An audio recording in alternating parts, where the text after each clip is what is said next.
আপনারা কি জানেন কোরআন শরীফের ভিতরে বিদআত আছে? আলেম ভাইরা বলেন না, কোরআন শরীফের ভিতরে যে বিদআত আছে জানেননি?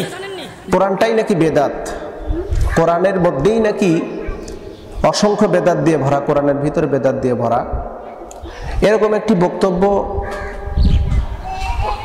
একজন সুন্নি নামধারী বক্তা, নাম হলো আলাউদ্দিন জিহাদি।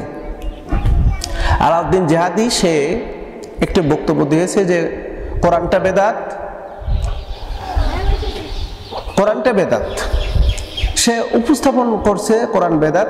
সবাই তো অবাক, বলতেছে কোরআন কেন বেদাত জানেন? কারণ এই কোরআনের ভিতরে যে জের জবর পেশ নোক্তা দেওয়া হয়েছে এইটা রসুলের জামানায় হয়নি। তো রসুলের জামানায় যেহেতু হয়নি নোক্তা জের জবর পেশ, সেহেতু এটা বেদাত। আরে বেটা, তুই তো জানিস না, বেদাত হলো যে এটা প্রিয় নবী সাল্লাল্লাহু আলাইহি সাল্লামের জামানায় হয়নি, কিন্তু সাহাবায়ে কেরামের জীবনীতে তো হয়েছে। আলী রাদিয়াল্লাহু তাআলা আনহু তো করেছেন। তো অতএব আলী রাদিয়াল্লাহু তাআলা আনহু যদি করে থাকেন তাহলে তো সাহাবীর জীবনের ঘটনা, তাহলে এটা কেমনে বেদাত হতে পারে? অর্থাৎ মূল বিষয় হলো যে ওরা কোরআনটাকে বোঝার মতন সঠিক জ্ঞান নেই। আর যে সমস্ত কার্যাবলীর কথা উল্লেখ করেছে, সে বলছে যে বাংলাদেশে যত প্রকারের এই যে শিক্ষার ব্যবস্থা হচ্ছে, যেমন দাখিল মাদ্রাসা, আলিয়া মাদ্রাসা, কওমি মাদ্রাসা, এই মাদ্রাসাগুলো সব হচ্ছে বেদাত। এগুলো সব বেদাত। কেন? কারণ এটা রসুলের জামানায় ছিল না। তো এখন তার কথা হচ্ছে যে নতুন কিছু মানেই হলে বেদাত, যেটা রসুলের জামানায় হয় নাই, সাহাবায়ে কেরামের জামানায় হয়নি, সেটা বেদাত। আসলে অল্প জ্ঞান যদি থেকে থাকে তাহলে এরকম বক্তব্যই দিয়ে দেয়। এখন আমি যদি বলি যে আলাউদ্দিন জিহাদি তুমি তো নিজেই বেদাত, কারণ তুমি রসুলের জামানায় জন্ম নেও নি, আর তুমি যে ওয়াজ করতে চাও এই ওয়াজটা করা বেদাত, কারণ রসুলের জামানায় তো তোমার ওয়াজ হয়নি। তো এর জবাব কি আসবে? এর জবাব আসবে যে ও একটা নিরেট শিক্ষিত মূর্খ।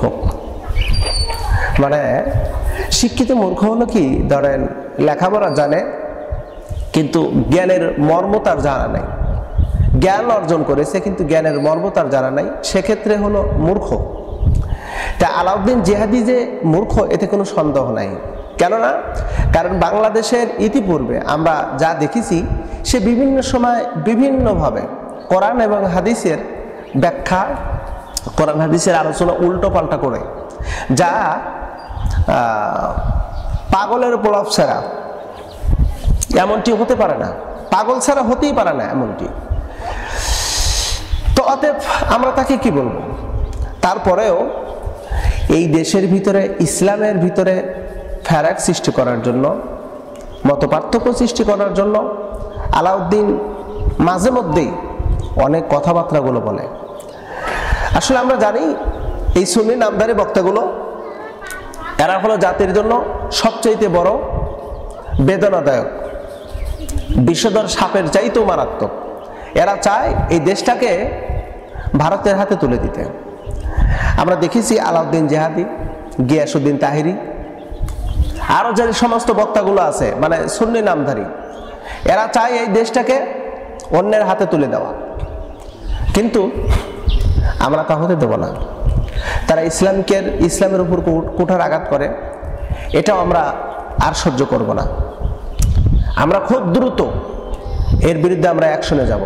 কারণ হলো যারা ইসলামকে নিয়ে রং তামাশার পাত্র বানাচ্ছে, ইসলামকে কোরআন হাদিসকে খেল তামাশার পাত্র বানাচ্ছে, এই যে ভিডিওটি আপনারা দেখেন যে হর হামেশা কোরআন হাদিস বেদাত, কোরআনের ভিতরে বেদাত, ইত্যাদি, এগুলো তোমার ওয়াজ মাহফিলের আলোচনার বিষয়। আরে বোকা, এটা তোমার আলোচনার বিষয়, কোরআন হাদিসের আলোচনার বিষয়। মাহফিলে তুমি যাচ্ছ, এই সমস্ত আলোচনা তোমাকে করার জন্য নিয়ে গেছে মাহফিল কমিটি। একটি আয়াতের তাফসীর করো, একটা হাদিসের ব্যাখ্যা করো, তা না করে তুমি কোরআন বেদাত, অমুক বেদাত, তমুক বেদাত। আসলে মূল বিষয়টা হলো যে কি, এদের চালান খাটো, আর ওই যে খালি কলস বাতে বেশি, এইটি হলো বড় বিষয়। ওদের কলসটা শূন্য। তবে হ্যাঁ, আমরা এই সমস্ত বেদাতীদেরকে থেকে দূরে থাকব, বেদাত মুক্ত জীবন গঠন করব, এবং এই আজে বাজে কথা আমরা কান দেবো না ইনশা আল্লাহ। আমা তাওফিক ইল্লা বিল্লাহ।